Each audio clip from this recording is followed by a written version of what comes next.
তারিণী খুড়ো ছিলেন গ্রামের সবচেয়ে অদ্ভুত মানুষ। মাথায় সব সময় টুপি, হাতে একটা বাঁশের লাঠি আর গলায় ছোট্ট একটা ব্যাগ ঝুলত। গ্রামের সবাই জানত তারিণী খুড়ো মানেই এক্সপেরিমেন্ট আর আজব সব দুঃসাহসিক কাজ।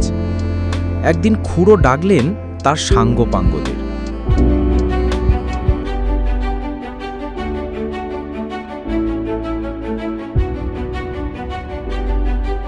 বুদ্ধু দিনু, যে সব সময় অঙ্কে ভুল করে, ভোজন রাজ পিঙ্কু, যে শুধু খাওয়ার কথাই ভাবে, আর ছোট্ট কৌতূহলী মিষ্টি, যে সব ব্যাপারে প্রশ্ন করে।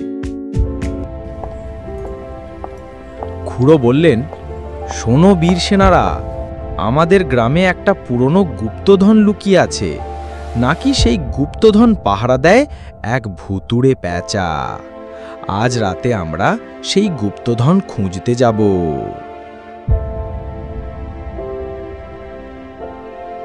সবাই প্রথমে ভয় পেলেও খুড়োর চোখের ঝিলিক দেখে রাজি হয়ে গেল। রাতে টর্চ আর বাঁশের লাঠি নিয়ে তারা ঢুকল গ্রামের ধারে সেই ভুতুড়ে বনে।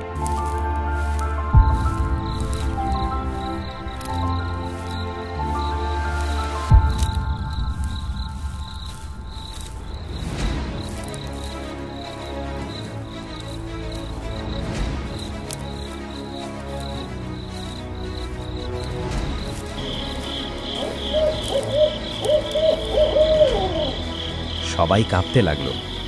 হঠাৎ দিনু হোঁচট খেয়ে চিৎকার করল, ভূত! ঝিঝির দাগ, বাতাসে দুলতে থাকা গাছ আর দূরে পেঁচা। সেটা আসলে একটা শুকনো গাছের ডাল ছিল মাত্র।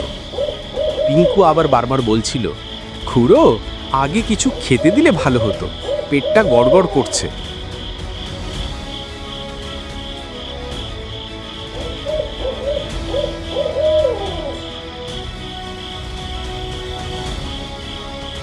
এক সময়ে তারা এক পুরনো বটগাছের গোড়ায় একটা পাথরের বাক্স পেল।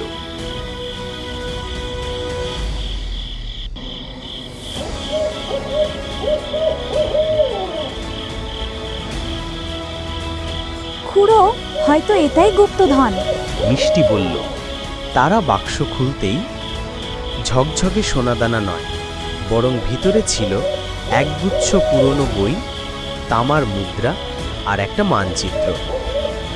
খুড়ো হেসে উঠলেন, এটাই আসল গুপ্তধন। এই বইগুলোতে আমাদের গ্রামের হারানো ইতিহাস লেখা আছে, আর এই মানচিত্রে আরও রহস্য লুকিয়ে আছে। সবাই বুঝল গুপ্তধন মানে শুধু সোনা রূপা নয়, জ্ঞান আর ইতিহাসও বড় সম্পদ। খুড়ো বুক ফুলিয়ে বললেন, দেখেছো, আমি না থাকলে তোমরা কিছুই পেতে না।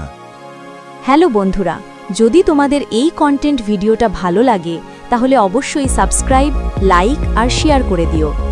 আর যদি বেশি কমেন্ট পাই তাহলে এর দ্বিতীয় পার্ট আমরা খুব শিগগিরই নিয়ে আসব।